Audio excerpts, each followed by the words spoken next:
こんにちは。今日は日本人にとってのビジネスマナーパート2です。どうしてそうするのかがわかれば自然にできるようになります。相手の会社に行くときのマナーの流れで、前回のパート1では相手に会うまでのマナーを勉強しましたね。今回のパート2では会ってからのマナーを勉強します。それで1、雑談。2、打ち合わせ。3、次回の予定。4、終了を伝える。5、挨拶。6、記者。7、お礼のマナーを勉強します。1、雑談のマナー。打ち合わせに入る前に短い雑談をすることは多いですが、単なるおしゃべりだと思いますか？これは大切な仕事の一部で、その後のコミュニケーションがしやすくなるようにするためです。誰でも話しやすい話題がいいですね。それは何だと思いますか？天気、食べ物、最近のニュース、交通機関などの話がいいですね。ただ、短い会話なので、政治や宗教については話さない方がいいです。人によっては不快に思うこともあります。また、人の噂話などはマナーとしてするべきではありませんね。2、打ち合わせ中。打ち合わせが始まったら、まず大切なのは相手の話のポイントを理解することですから、相槌をしてしっかりと聞きます。この姿勢がいい印象を与えます。前に勉強しましたね。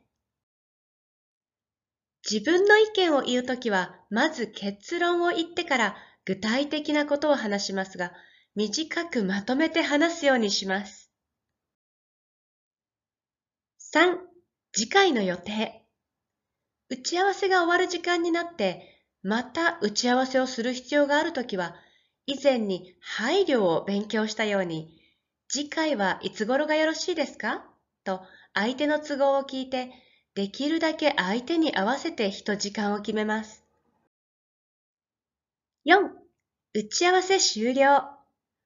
パート1で約束の時間に始めることが大切だと勉強しましたが、終わる時間も守ります。相手は次の予定があるかもしれないし、帰ってくださいとも言いにくいですからね。その配慮として終わる時間になったら訪問した側から時間が参りましたので、本日はこれで失礼いたしますと言って終えます。5、別れる時の挨拶も大切ですね。本日はお時間をいただきありがとうございますとお礼を言います。よろしくお願いしますの復習ですが、次回の打ち合わせもなど何についてお願いかが相手にわかるように伝えます。6、帰社したとき。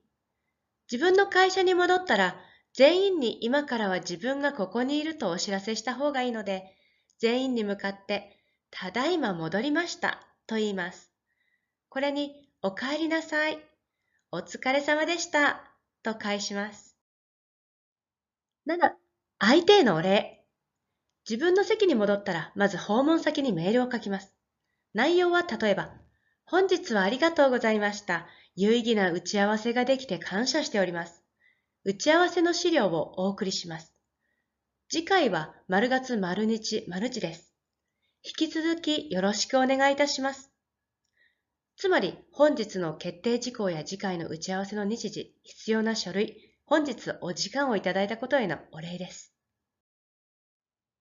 複数で訪問した場合は、一緒に訪問した人たちに、私からメールを送っておきますと伝えると良いコミュニケーションが取れますね。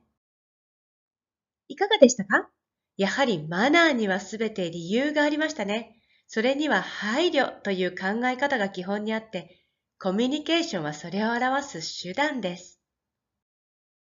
次回は相手が自分の会社に来た時の対応の仕方です。ぜひ、このチャンネルで取り上げてほしい内容があったら、コメント欄にお願いします。皆さんの役に立てるようぜひ動画を作りたいと思います。ぜひ、チャンネル登録をして、次のレッスンもご覧ください。今回は頑張っている皆さんにプレゼントです。日本の会社でキャリアアップしたい方に10のステップを無料で差し上げます。arayacademy.com/free10steps または下の概要欄のリンクからお受け取りください。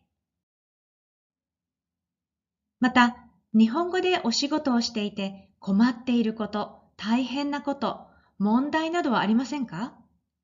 アライアカデミーでは新しくコンサルティングのサービスを始めました。英語でも対応できます。一人で考えないで何でも相談してください。詳しくは arayacademy.com/businessjapanese をご覧ください。概要欄にもリンクがあります。頑張っている皆さんを応援しています。